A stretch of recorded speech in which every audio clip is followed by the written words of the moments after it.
دیں گے وہ محمد صلی اللہ علیہ وسلم آخرت میں. آج کی تاریخ میں ہم محمد صلی اللہ علیہ وسلم سے بھی نہیں مانگ سکتے. السلام علیکم ورحمۃ اللہ تعالیٰ وبرکاتہ. تو آج ہم بات کریں گے مفتی سلمان اظہری صاحب کے اس ویڈیو کے بارے میں، جانیں گے کہ اس میں آخرکار انہوں نے کیا بات کہی ہے. آئیے آپ مل کر اس ویڈیو کو دیکھیں کہ مفتی سلمان اظہری صاحب تمام امت مسلمہ یعنی مسلمانوں کے لیے کیا میسج دیے ہیں اور کیا بتانا چاہے ہیں. تو آپ اس ویڈیو میں مفتی صاحب کی اس ویڈیو کو آپ ضرور سنیے. دیں گے وہ محمد صلی اللہ علیہ وسلم آخرت میں. آج کی تاریخ میں ہم محمد صلی اللہ علیہ وسلم سے بھی نہیں مانگ سکتے. باقی لوگ کو تو چھوڑو، سنت اور باقی بابا لوگ کو چھوڑو، محمد صلی اللہ علیہ وسلم کو بھی ماننا ہمارے لیے حرام ہے. جو شخص مر چکا ہے ہم انہیں عزت کرتے ہیں، محمد صلی اللہ علیہ وسلم سے محبت کرتے ہیں، ان سے پیار کرتے ہیں، لیکن ان کی پوجا نہیں کرتے، ان کی عبادت نہیں کرتے. عبادت صرف اللہ کی ہے. نبی جو لفظ ہے یہ کسی بھی دنیا کی ڈکشنری میں جا کر اٹھاؤ، عربک لفظ ہے. یہ نبی عربک ورڈ ہے. اس کا ترجمہ کہیں سے بھی جا کر کے آپ دیکھیں، نبی کا معنی ہوتا ہے غیب کی خبر دینے والا. غیب کی خبر دینے والا، اس کا ڈیفینیشن ہی یہ ہے. اگر وہ غیب کی خبریں نہ دے تو پھر نبی کیسا؟ وہ لفظ ہی اس کے اوپر سوٹ نہیں کرے گا اگر وہ غیب کی خبر نہیں جانتے ہوں. غیب کی خبر سے مراد کیا ہے میرے عزیزو؟ جو ظاہر ہے ہم اس کو کہتے ہیں ظاہری خبر. اور غیب میں بہت ساری چیزیں آتی ہیں، زمینوں کا علم، آسمانوں کا علم، تمہارے نسب کا علم، تمہارے دلوں کے اندر چھپے ہوئے رازوں کا علم، تمہارے گھروں میں موجود خبروں کا علم. بہت ساری چیزیں آتی ہیں، یہ سب غیب میں آتی ہیں. اب حضرت عیسیٰ علیہ السلام کے متعلق قرآن کہہ رہا ہے وَأُبْرِئُ الْأَكْمَحَ وَالْأَبْرَصَ وَأُحْيِي الْمَوْتَى بِإِذْنِ اللَّهِ وَأُنَبِّئُكُم بِمَا تَأْكُلُونَ وَمَا تَدَّخِرُونَ فِي بُيُوتِكُمْ. حضرت عیسیٰ علیہ السلام کہتے ہیں کہ میں تمہیں وہ سب چیزوں کی بات بتا دوں گا، خبر دے دوں گا جو کچھ تم اپنے گھروں میں بیٹھ کر کھاتے ہو اور جو کچھ تم جمع کرتے ہو. یہ کون کہہ رہا ہے؟ عیسیٰ علیہ السلام. ان کی زبان میں قرآن بیان کر رہا ہے. قرآن یہ کہہ رہا ہے عیسیٰ علیہ السلام ان تمام چیزوں کی خبر دیتے تھے جو لوگ اپنے گھروں میں کھاتے ہیں، جو لوگ اپنے گھروں میں جمع کرتے ہیں. جب بنی اسرائیل کے نبی عیسیٰ علیہ السلام گھروں میں موجود کھانوں کی خبر دے سکتے ہیں، سید الانبیاء صلی اللہ تعالی علیہ وسلم پوری امت کی خبر نہیں رکھ سکتے؟ عزیزان گرامی وقار، رسول گرامی وقار صلی اللہ تعالی علیہ وسلم کتنا غیب رکھتے تھے کتنا نہیں، ایک الگ ٹاپک ہے. میں آپ کو اس مسئلے کو نہایت ہی اخلاق کے ساتھ، تمیز کے ساتھ، تہذیب کے دائرے میں بتاؤں گا. اس لیے کہ کبھی کبھار ہوتا ہے کہ کوئی جوش میں اور جذبے میں ادھر سے ادھر چلا جائے، لیکن میں بڑے ادب کے ساتھ آپ سے عرض کروں گا علم غیب کا انکار کہاں سے آیا، کیوں ہوا، اور ہمارا آج یہ مسئلہ کیوں بنا. اس کی وجہ یہ ہے کہ بعض سلفی اور وہابی اور ان کی پیروی میں جماعت دیوبند، جن کے بعض علماء نے حضور پاک صلی اللہ تعالی علیہ وسلم کے کچھ علم غیب کا انکار کیا، ان کی کتابوں میں موجود ہے. اب یہیں سے یہ مسئلہ نکلا. ان کے اس مذعومہ باطل عقیدے کے اوپر امام اہل سنت فاضل بریلوی رحمۃ اللہ تعالی علیہ نے پوری کتاب تصنیف فرمائی، الدولۃ المکیہ بالمادۃ الغیبیہ، جس میں تقریباً 200 دلائل سے ثابت کیا ہے کہ حضور پاک صلی اللہ تعالی علیہ وسلم کو ما کان و ما یکون کا علم تھا. جو کچھ ہو چکا اور جو کچھ ہونے والا ہے سب کا علم تھا، سب کا علم تھا.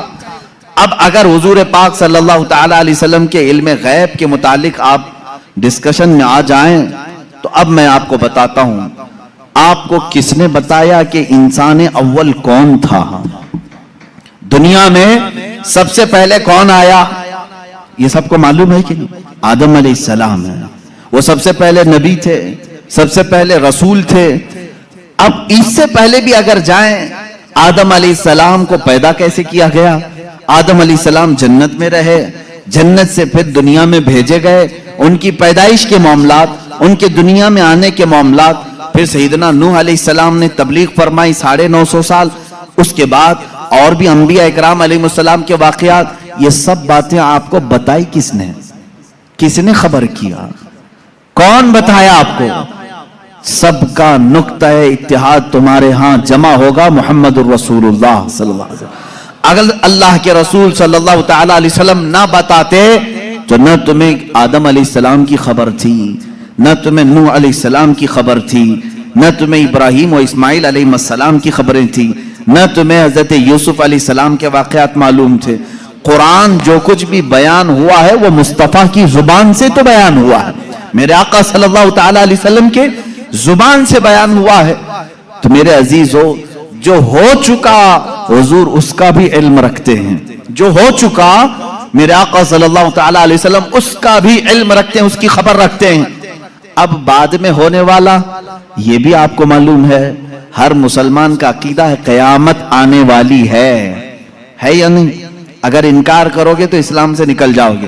قیامت کیسے آئے گی اس کا پورا نقشہ بھی معلوم ہے. کیسے آئے گی آپ نے علماء سے سنا ہوگا، کتابوں میں پڑھا ہوگا. قیامت کے قریب کیا کیا حالات ہوں گے، نشانیاں کیا کیا ہیں، یہ سب چیزیں بتائی گئی. یاجوج ماجوج آئیں گے، دجال نکلے گا، سورج پچھم سے نکلے گا، دابت الارض آئے گا، یہ بڑی بڑی نشانیاں. عیسیٰ علیہ السلام نازل ہوں گے، امام مہدی کا ظہور ہوگا، یہ بڑی بڑی نشانیاں. اور اس کے بعد ایک دن ایسا آئے گا کہ سور پھونکا جائے گا. یہ اسرافیل علیہ السلام کے ہاتھ میں ابھی سور ہے، فرشتے ہیں، اور وہ باجے کی شکل کی ایک چیز ہے، اس سے آواز دھیرے دھیرے نکلے گی، اس کے بعد پھیلتی جائے گی، نہایت تیز ہو جائے گی. اسی آواز کے دھماکے سے پوری دنیا کا اختتام ہوگا. پھر سورج چاند ٹکرا دیے جائیں گے، تارے پھٹ جائیں گے، زمین اڑا دی جائے گی، پہاڑ روئی کے گالے کی طرح اڑ رہے ہوں گے. پھر میدان قیامت قائم کیا جائے گا. قیامت آئے گی. اتنا سارا ڈیٹیل یہ کس نے بتایا آپ کو؟ یہ کون بتایا ہے؟ اگر رسول پاک آنے والی خبروں کو نہیں جانتے تھے تو پھر قیامت کی خبر کبھی نہیں دیتے.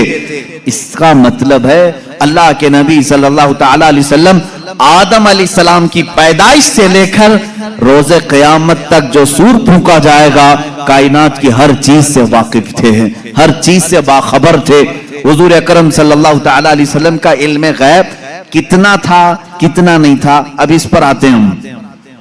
اس لیے کہ بعض علماء، ان سے ہمارا بھی ڈسکس ہوا، انہوں نے کہا کہ آپ خواہ وہابی اور دیوبندی جماعت سے اختلاف رکھتے ہیں، ہم کبھی انکار نہیں کرتے حضور صلی اللہ تعالی علیہ وسلم کے علم غیب کا، لیکن ہم یہ کہتے ہیں کہ پورا علم غیب ان کے پاس نہیں تھا. انہوں نے باضابطہ ہمارے ساتھ یہ ڈسکس کیا، پورا علم غیب نہیں تھا. ہم حضور کے تھوڑے سے علم غیب کا انکار نہیں کرتے، ہاں تھا رسول کو، لیکن پورا نہیں تھا ہر چیز کا. میں نے کہا اس پر کیا دلیل ہے آپ کے پاس؟ انہوں نے کہا بعض مقامات پر حضور نے کہا ہے مجھے معلوم نہیں. بہت سارے ایسے مقامات ہیں واقعہ ہو گیا، حضور کو اس کی خبر نہیں رہی. اس کا مطلب ہے حضور کو پورے علم غیب کا پورا علم غیب نہیں تھا، تھوڑا سا تو تھا، ہم اس کا اقرار کرتے ہیں. میرے عزیزو، جواب صرف اتنا ہی ہے کہ چلو میاں، ہم اور آپ بیٹھتے ہیں، ہم یہ لکھتے ہیں کہ حضور کا کیا کیا علم غیب تھا، اور آپ یہ لکھو کہ حضور کو کس کس چیز کا نہیں تھا. مبارک ہو تمہیں، تم حضور کے علم غیب کی نفی پر لکھتے جاؤ، اور ہم حضور کے علم غیب کے اس بات پر لکھتے جائیں گے کہ اللہ کے نبی صلی اللہ تعالی علیہ وسلم کو کن کن چیزوں کی خبر تھی اور تم کن کن چیزوں کی نہیں تھی، اس پہ لکھو. اور اس کے بعد ماتم کرو اپنی زندگی پر کہ اللہ نے تمہیں کس طرح کی یہ ڈیوٹی لگائی کہ نبی کونین کا نقص نکالنے پر پوری زندگی لگا دی. حضور پاک کے صلی اللہ تعالی علیہ وسلم کے مرتبے کو کم کرنے کے لیے تمہیں ڈیوٹی لگ گئی، تم اس چیز پر تیار ہو گئے. عزیزان گرامی وقار، پہلے یہ تو مجھے بتائیں کہ کون ہے جو یہ انصاف کرے گا اتنا تھا اتنا نہیں تھا؟ کتنا تھا؟ کیا تم نبی کے زمانے میں ہو؟ حضور پاک صلی اللہ تعالی علیہ وسلم سے تم نے کچھ پوچھا ہے اس بارے میں؟ چلو اگر 100 چیزوں کا علم تھا حضور صلی اللہ تعالی، یا علم غیب اگر 100 کو کہتے ہیں تو تم بتاؤ حضور کے پاس 70 تھا کہ 75 تھا کہ 80 تھا کہ 82 تھا؟ کوئی حد ہے تمہارے پاس؟ نہیں بتا سکیں گے، میرا چیلنج ہے. وہ کہتے ہیں بعض کا تھا. ارے میاں، وہ بعض کی بھی تو تحدید کر دو، بعض کا مطلب کیا ہے؟ نہیں، بعض کا علم غیب تھا. آج بھی وہ کہتے ہیں حضور کو بعض چیزوں کا علم غیب تھا. میں یہی کہتا ہوں وہ بعض کتنا تھا یہ آپ متعین کر کے بتا دو. چلو 30% تھا 40% تھا, پرسنٹیج نہیں بیان کر سکیں گے. جہاں انہوں نے انگلی رکھ دی کہ اتنا تھا تو پھر وہ اسلام میں زیادتی کرنے والے بن جائیں گے اور خارج اسلام ہو جائیں گے.